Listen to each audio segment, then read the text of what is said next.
His images reveal a rare, intimate view of the natural world.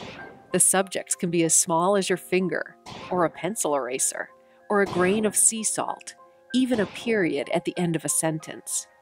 For every one perfect shot, the photographer has taken hundreds, even thousands of photos, hours on his knees in the dirt, peering intently. The work starts early. It's 7 a.m. on a steamy North Carolina morning. Photographer Matthew Sickenese has come to the Eno River in Durham to work his magic. Sickenese first came to North Carolina a couple of years ago to get his master's at Duke University. Since then, he's been a regular at the Eno. He knows the area as well as anyone, often exploring in the morning or late afternoon. He's in search of cooler temperatures, golden light, and living things that prefer to keep to themselves. My goal as a documentarian is to take the viewers into the worlds of these creatures. That world is one of dirt and leaves and rot. Sickenese's equipment is so sensitive, he has to hold his breath to get a steady shot.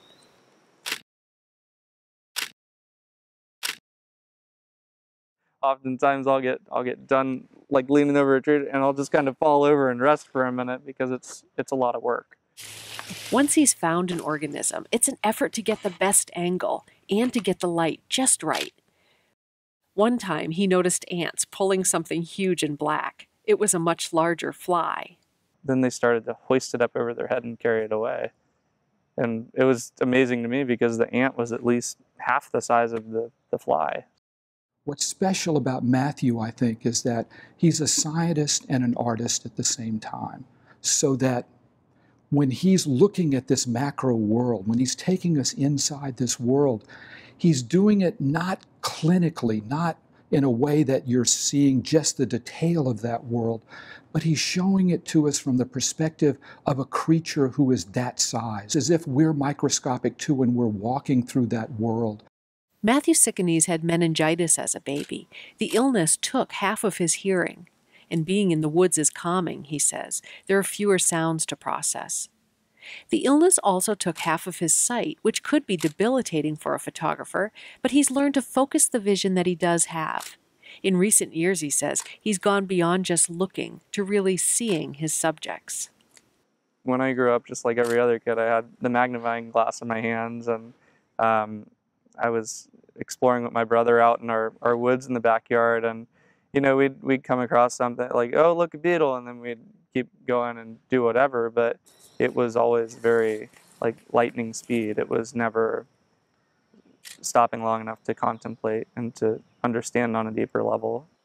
It's almost like putting on X-ray goggles and just seeing things in such a different way, in ways that you couldn't see if you just kept walking. In addition to making beautiful images of these teeny, tiny little things, Matthew is actually stitching these images together in a new way. For one of his most ambitious projects, he's taken hundreds of images of a single log. He plans to apply for a patent for a method he's devised that allows the user to virtually explore the log and reveal many of the organisms that call that log home. Let's explore this log. Show me a little bit about what's hidden here. Sure thing. So one of the things that really fascinates me are what I used to call as a kid roly-polies. Like everybody knows roly-poly. And there were some down here at the base of these fungi. Wow. So from that wide shot, you can just go right in and see exactly what's hidden in that log. That's really amazing. Let's see another one. Sure thing. We've got a hymenopteron, an ant, at the top of this fungus. Wow. This is really incredible, what you're working on. Thank you. Does it surprise you that it looks so, that it did turn out the way you kind of imagined it? Yeah, I was really thankful and surprised when Sickenese was recently shortlisted for a prestigious award, the Environmental Photographer of the Year, for this picture. As a young documentarian, that honor reinforced that what he's doing matters.